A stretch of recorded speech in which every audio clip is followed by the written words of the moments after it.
with people, sometimes all it takes is a one word or a little phrase, because you don't know what that person, well, in all honesty, you don't know what anybody goes through.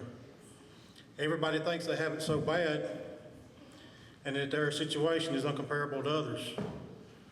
But I heard it all the time growing up. There's always somebody that's got it worse off than you do. I found this story this week. You may have heard it, but it's on encouragement. So two men, both seriously ill, occupied the same hospital room. One man was allowed to sit up in his bed for an hour each afternoon to help drain the fluid from his lungs. His bed was next to the room's only window. The other man had to spend all of his time flat on his back. The men talked for hours on end. They spoke of their wives and families, their homes or jobs, their involvement in the military service, where they had been on vacation. Every afternoon, when the man in the bed by the window could sit up, he would pass the time by describing to his roommate all the things he could see outside the window. The man in the other bed began to live for those 1 hour periods when his world would be broadened and enlivened by the activity and the color of the world outside. The window overlooked a park with a lovely lake. Ducks and swans played on the water while children sailed their model boats. Young lovers walked arm in arm, surrounded by flowers of every color, and a fine view of the city skyline could be seen in the distance.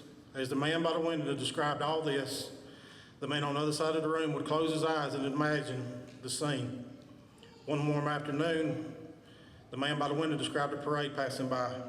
Although the other man could not hear the band, he could see in his mind's eyes as the gentleman by the window portrayed the descriptive words. Days, weeks, months passed. One morning, the day nurse arrived to bring water for their baths, only to find the lifeless body of the man by the window who had died peacefully in his sleep. She was saddened and called the hospital attendants to take the body away.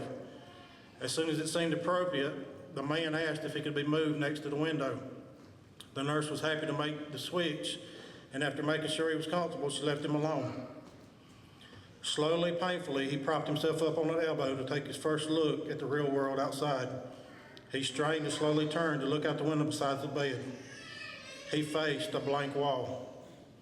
The man asked the nurse what could have compelled the deceased roommate to describe such wonderful things outside the window. The nurse responded to the man that the man was blind and could not even see the wall. She said, "Perhaps he just wanted to encourage you."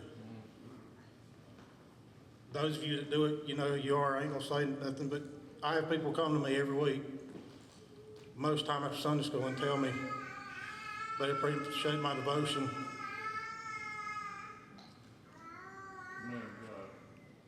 You can ask Stephanie. Every Sunday morning I leave the house, I'm terrified.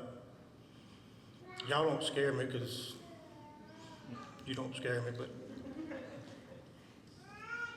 preacher will tell you, and Tommy will tell you, because Tommy's told me before he gets nervous when he gets up here. But there's been Mondays I've got up Monday morning, and I've told Stephanie, I said, I feel like I just blew it up yesterday morning. I didn't get out what I wanted to. And then if somebody didn't say something to me Sunday morning, they'll say something to me Wednesday night. I appreciate it. It means a lot. But those words of encouragement, yes, sir. You never know how they're going to affect that next person. They could be going through something, you know nothing about it.